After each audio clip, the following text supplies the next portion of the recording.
ইন্ডাস্ট্রির most happening eligible bachelor. তো আমাকে একটা কথা বলো যে তোমার তুমি যখন বিয়ে করবে বা যাকে বিয়ে করবে বা যদি সম্বন্ধ করেও বিয়ে করো, তাহলে মাকে কিরকম মেয়ে মানে তোমার পছন্দ, মাকে কি বলবে যে আমার এরকম এরকম মেয়ে পছন্দ, এরকম মেয়ে খোঁজো?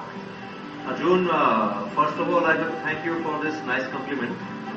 আর আমি যেহেতু নিজেই খুব মানে ঘরোয়া, আমি বাইরে বেশি ঘুরে বেড়াই, সুতরাং আমি পছন্দ করি একটা ঘরোয়া মেয়েকে, মানে সেরকমই বিয়ে করলে এরকমই একটা মেয়ে খোঁজার চেষ্টা আমি করবো। আর যদি তার সঙ্গে দেখে শুনতে তোমার মতো ভালো লাগে, আরো ভালো।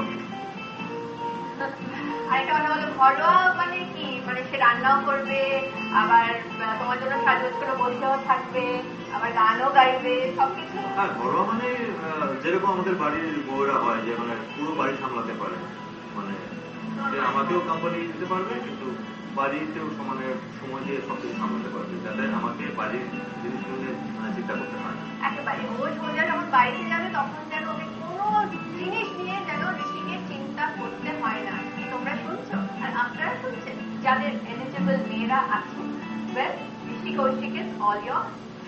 আপনাদের